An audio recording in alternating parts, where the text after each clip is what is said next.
Isabelle Rome, haute fonctionnaire à l'égalité femmes-hommes du ministère de la Justice, qui a beaucoup travaillé pendant le confinement sur les effets de la crise sanitaire vis-à-vis des violences et des maltraitances, intéressant les femmes notamment et les violences intrafamiliales.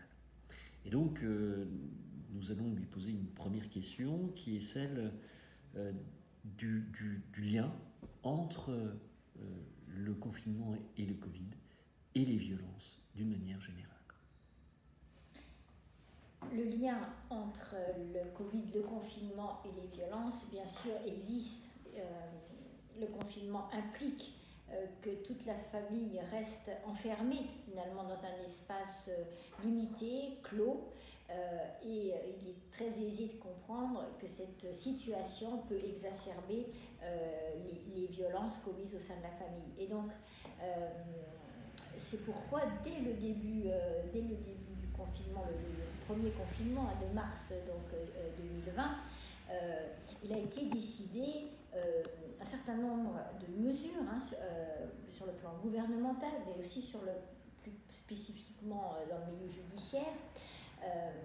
C'était de communiquer très largement sur les manières, sur les moyens d'alerter en cas de danger. Voilà. Et donc, des consignes aussi ont été données aux forces de l'ordre d'intervenir lorsqu'elles étaient alertées, donc intervention systématique. Et puis, la justice a fonctionné, c'est-à-dire que les tribunaux étaient fermés, mais pour les violences intrafamiliales, il n'y avait pas de confinement, c'est-à-dire que la justice fonctionnait. Voilà.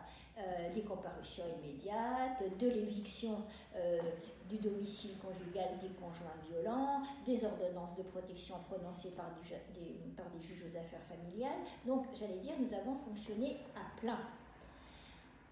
C'était aussi mettre en place de nouvelles solidarités, inventer des solidarités, on peut dire des solidarités inventives, parce qu'on ne pouvait plus fonctionner en termes d'accompagnement des victimes de la même manière qu'auparavant, puisque la mise en présence n'était plus possible. Et donc les associations ont dû aussi se mettre en ordre de marche pour prendre des permanences téléphoniques. Ça a été aussi le cas pour les structures qui suivaient les auteurs, les conjoints violents, en termes de suivi et de contrôle.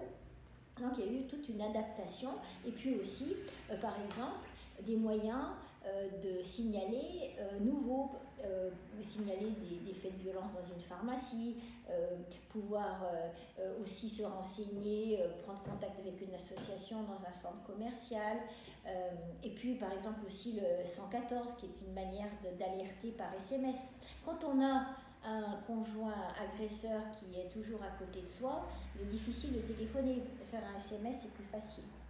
Donc en fait, voilà, il fallait inventer des nouveaux dispositifs, des nouvelles manières d'alerter, sensibiliser l'entourage, l'opinion au danger encouru par ces victimes, enfermées finalement 24 heures sur 24 avec leur agresseur potentiel, et puis aussi mobiliser fortement la police, la justice pour que des réponses soient apportées rapidement, de manière proactive, afin d'éviter le pire. Alors cela, c'est pour des violences au sein du couple. Plus largement, concernant des femmes qui peuvent être d'un grand âge, vis-à-vis des maltraitances, est-ce que les modèles de signalement, de mise en sécurité, de sécurisation, n'invitent pas aujourd'hui à de nouvelles interventions sociales et à des nouvelles manières de faire ensemble? Un certain nombre, on peut retrouver un certain nombre de caractéristiques, je veux dire, dans la prise en charge des violences intrafamiliales, de la même façon qu'on peut prendre en charge ces violences qui sont souvent d'ailleurs intrafamiliales aussi à l'égard de personnes âgées, mais peut-être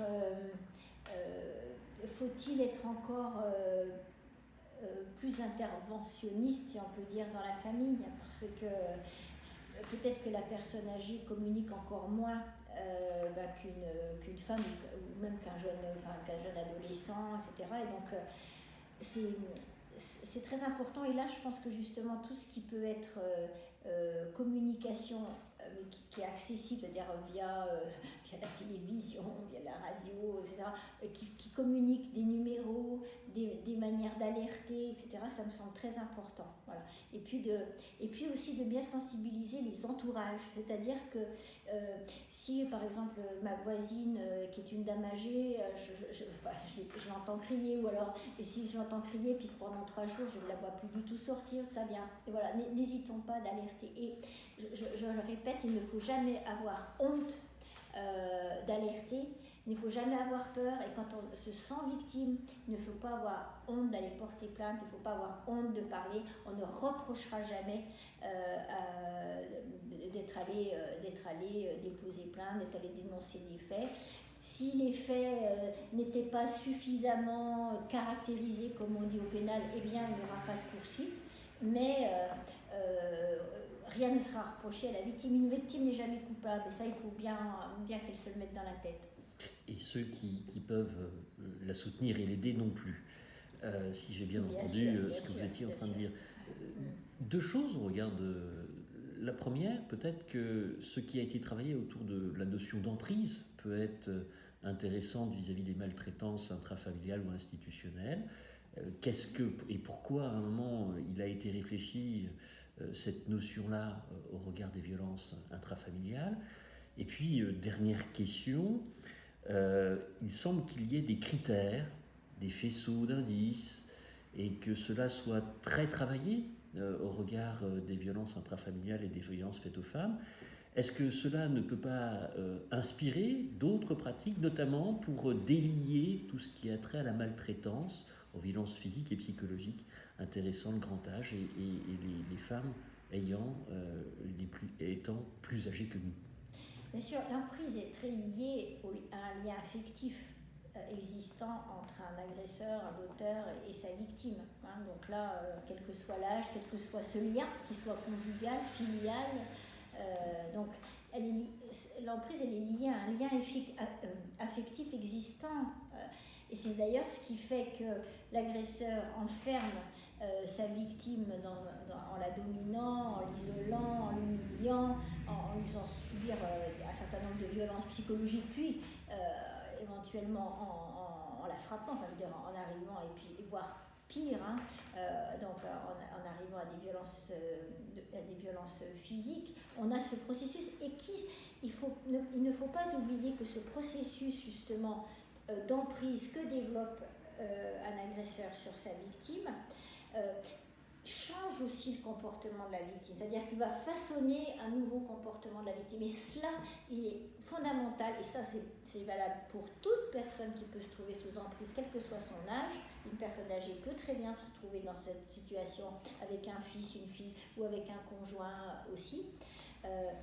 C'est que cette emprise rend la victime extrêmement dépendante de son agresseur, parce qu'il y a ce lien affectif, et puis aussi parce que comme elle a tellement l'habitude d'être dévalorisée, elle se sent, comme me disaient certaines victimes que j'ai pu rencontrer dans le cadre de mon métier, elle se sent comme une serpillière, c'est-à-dire qu'elle ne vaut plus rien. Donc qui voudrait bien d'elle au sein de la société, et que va-t-elle faire si elle se retrouve toute seule sans son agresseur? Elle n'est plus rien.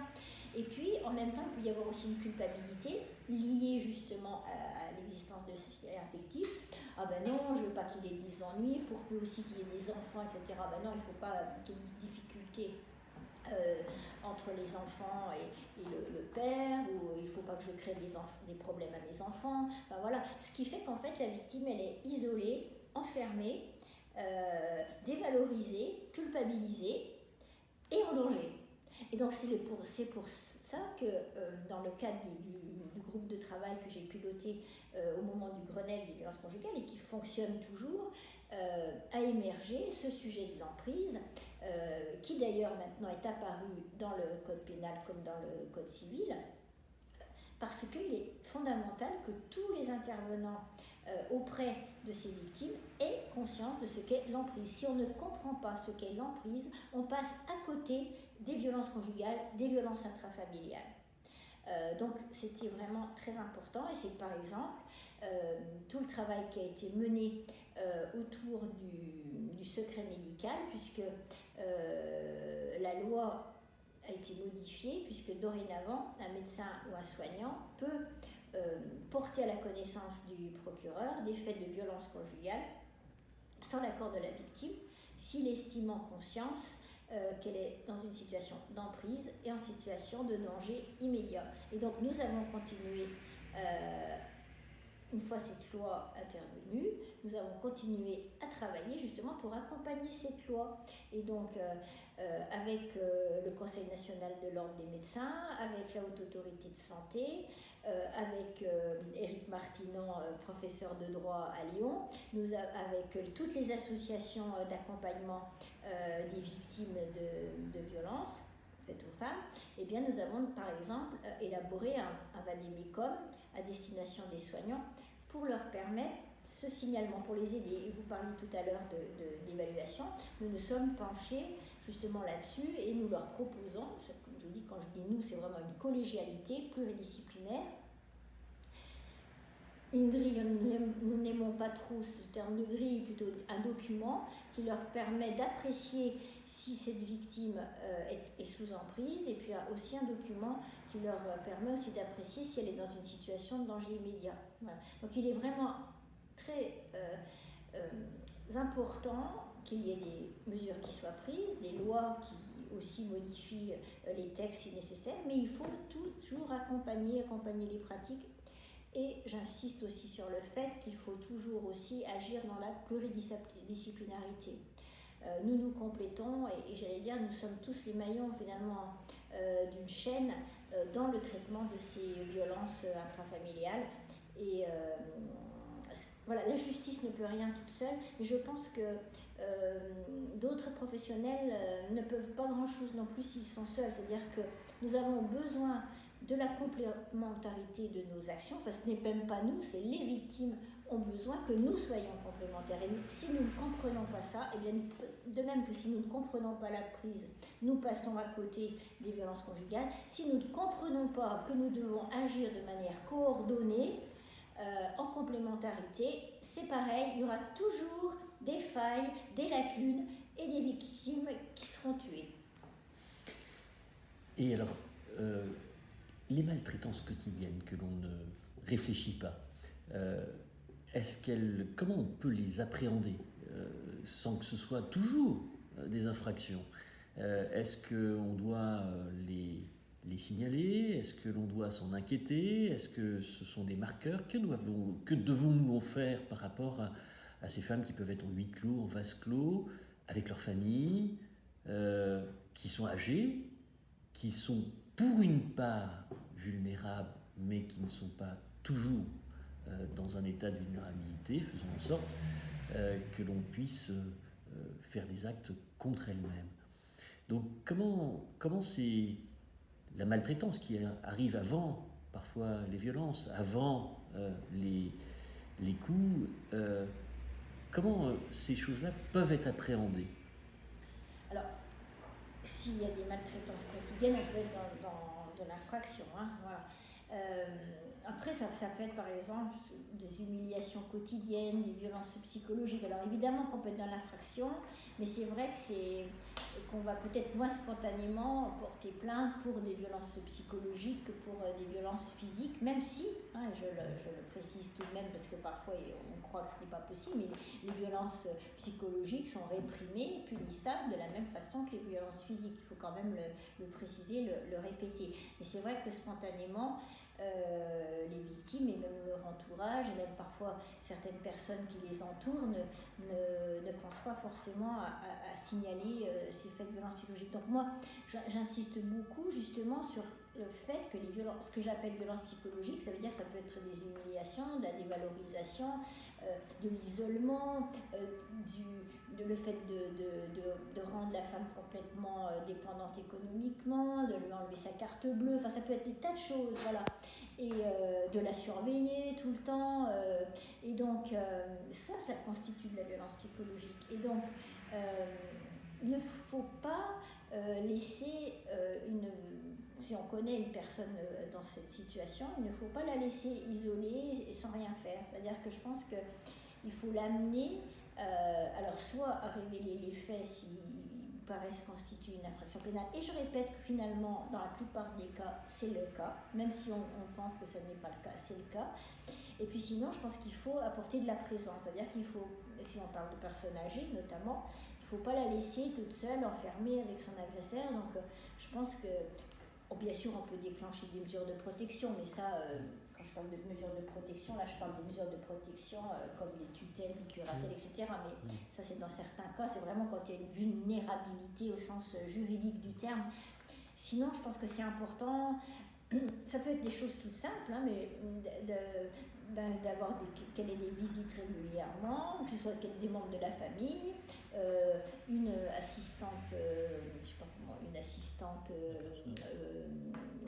familiale, voilà, qui va l'aider, même ne serait-ce qu'une personne qui vient faire le ménage, qui vient l'aider à faire la cuisine, etc. C'est important parce que justement c'est ce regard extérieur qui intervient dans ce huis clos familial, et le simple fait qu'il y ait ce regard extérieur qui va se poser sur cet univers clos peut être tout de même peut-être salvateur, voilà, il peut sauver la vie, sans compter que cette personne qui arrive aussi comme ça à l'intérieur, non seulement elle va pouvoir regarder, elle va pouvoir écouter, et va aussi peut-être pouvoir recueillir une parole à un moment donné. Donc je pense que le plus possible, c'est quand même de rompre l'isolement, de provoquer si possible une libération de la parole, et accompagner. Voilà. Et accompagner, parce qu'une fois que la personne a parlé, il faut aussi l'accompagner, parce que comme elle est souvent sous emprise, sinon elle risque de se rétracter, de renoncer, de dire mais non, qu'est-ce que j'ai dit, je n'aurais pas dû dire ça, etc. Donc là, il ne faut pas la lâcher. Voilà. Donc voilà, il n'y a pas de solution miracle. Je pense que c'est beaucoup comme on voit que tout tourne quand même autour de la présence humaine, de la parole, d'une forme de solidarité.